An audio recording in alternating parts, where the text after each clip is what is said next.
రాజకీయం చేసినావా? ఆయన శ్రీరాముడు అందరివాడు, శ్రీరాముడు దేవుడు, ఆయన డెఫినెట్గా దేవుడు అందరివాడు. శ్రీరాముడు ఆయన కూడా చెప్పలేదు కదా లంగలకు దొంగలకు ఓట్లేమని. శ్రీరాముడిని అడ్డం పెట్టుకుని రాజకీయం చేసే సన్నాసులు 10 ఏళ్ళు ప్రభుత్వాన్ని నడిపిన తర్వాత చెప్పాలి కదా, ఏం చేసినాం కార్మికులకు, ఏం చేసినాం కర్షకులకు, ఏం చేసినాం ఈ దేశంలోని యువతకు చెప్పాలి. ఈ మోడీ ప్రభుత్వం మొట్టమొదటి ప్రభుత్వం, చేనేత కార్మికుల మీద GST విధించిన మొట్టమొదటి ప్రభుత్వం, బీడీ కార్మికులను సావు దెబ్బకొట్టిన మొట్టమొదటి ప్రభుత్వం, GST వేసిన మొదటి ప్రభుత్వం మోడీ ప్రభుత్వం. సాలేల మగ్గం ఇటు వాళ్ళేమో GST వేస్తారు మోడీ గారు, ఇక్కడున్న ప్రభుత్వం రేవంత్ రెడ్డి ప్రభుత్వం ఏమో వాళ్ళ సడుగులిర కొట్టింది. ఎట్లా? మొత్తం వాళ్ళకున్న ఆర్డర్లు ఇచ్చులు బంధు, వాళ్ళకు ఇప్పుడు బతుకమ్మ చీర బంధు, రంజాన్ తోఫా బంధు, క్రిస్మస్ కానుక బంధు అన్ని బంద్ అయితే వాళ్ళ మగ్గాలు కూడా బంద్ అయినాయి.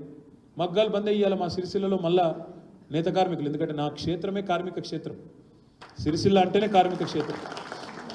నాకు తెలుసు వాళ్ళ కష్టాలు, వాళ్ళ ఇల్లు ఎంత ఉంటుంది, ఇంటి బయట సాంచలు ఎన్ని ఉంటాయి, బయట షెడ్ ఎట్లుంటుంది నాకు ఎరికే. ఇల్లు 60 గజాలు, ఇంటెనక 25 గజాలు, ఆ 25 గజాలలో 4 సాంచలు, ఆ 4 సాంచలు నడుపుకుంటూ విద్యుత్ ఆధార కుటీర పరిశ్రమలో మా నేతన్నలు బతుకుతారు. నేను గత 15 ఏళ్ళుగా వాళ్ళ ప్రతినిధిని, వాళ్ళ ఎమ్మెల్యేని, కాబట్టి నాకు ఎరికే. అందుకే అంటున్నాను, ఆయననేమో GST సావగొడితే ఈయననేమో ఉన్న ఆర్డర్లు రద్దు చేసి వాళ్ళ బతుకులు ఆగం చేస్తాడు. ఫ్రీ బస్సు తప్పు కాదు, ఫ్రీ బస్సు ఏం తప్పు కాదు, కానీ ఇవాళ అనాలోచితంగా ప్రణాళిక లేకుండా నిజంగానే ఫ్రీ బస్ చాలు చేసేది ఉంటే దానివల్ల ఉత్పన్నమయ్యే పరిణామాలు ఆలోచించాలి కదా.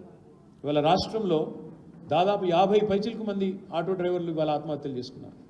వాళ్ళ గురించి ఆలోచన లేదు, వాళ్ళ కుటుంబాలు రోడ్డున పడతాయన్న ఆవేదన లేదు, వాళ్ళకి ఇస్తానన్న వెల్ఫేర్ బోర్డు దిక్కు లేదు, వాళ్ళకి నెలకి ఇస్తానన్న 1000 రూపాయలు కాదు కదా, రూపాయి ఇప్పటివరకు ఇవ్వలేదు.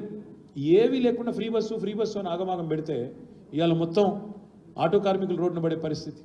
పోనీ ఫ్రీ బస్సు ఎక్కిన మహిళలైనా సంతోషంగా ఉన్నారా అంటే వాళ్ళు కొట్టుకుంటారు, వాళ్ళు గుద్దుకుంటారు. మనం జీవితంలో చూస్తాం అనుకో దృశ్యాలు చూస్తున్నాం, జుట్లు పట్టుకొని కొట్టుకున్నాడు, చెప్పులతో కొట్టుకున్నాడు. నేను ఉత్తరే చెప్తలేను, నేను నా అనుభవం చెప్తున్నాను. మా సిరిసిల్లలో చూసినా ఇంకొక ఆడ కూడా చూసినా, నేను తిట్టుకుంటాను. మహిళలు కూడా ఏం సంతోషంగా లేరు.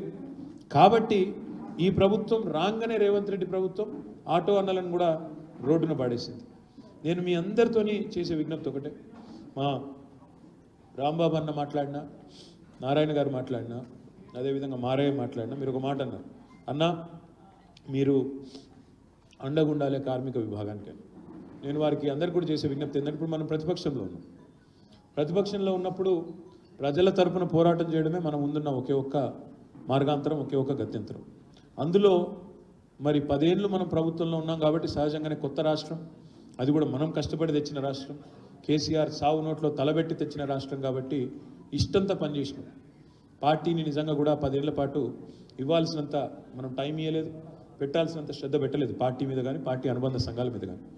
నేను రాంబాబు గారికి, మిగతా మిత్రులకు, మా కార్మిక విభాగం సోదరులకు ఇచ్చే మాట ఏంటంటే, నేను ఎవరికి అప్పచెప్పను, కార్మిక విభాగాన్ని నేనే పెట్టుకుంటాను, నేనే బాధ్యత తీసుకుంటాను. తప్పకుండా కొన్ని సమరశీల పోరాటాలకు బాధ్యత తీసుకుందాం. ఎందుకంటే నేను రిప్రజెంట్ చేసేదే ఒక కార్మిక క్షేత్రం, నా సిరిసిల్లనే కార్మికుల అడ్డా అది. అక్కడ ఉన్నంతమంది నేత కార్మికులు ఎక్కడ లేరు, 25-30 వేల కార్మికులు ఉంటారు అక్కడ. కాబట్టి నేనే బాధ్యత తీసుకుంటాను. ఆ విషయంలో మీకు ఎవ్వరి కూడా రెండో ఆలోచన కానీ రెండో అభిప్రాయం కానీ అవసరం లేదు. మీరు ఏ పోరాటాలు చేయాలనుకుంటున్నారు, ఏమేమి ఇష్యూస్ తీసుకోవాలనుకుంటున్నారు దయచేసి నాకు చెప్పండి.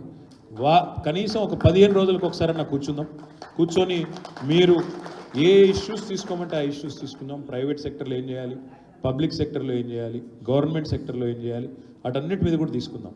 కానీ ఇక్కడ మనందరి ముందున్న ఒక బాధ్యత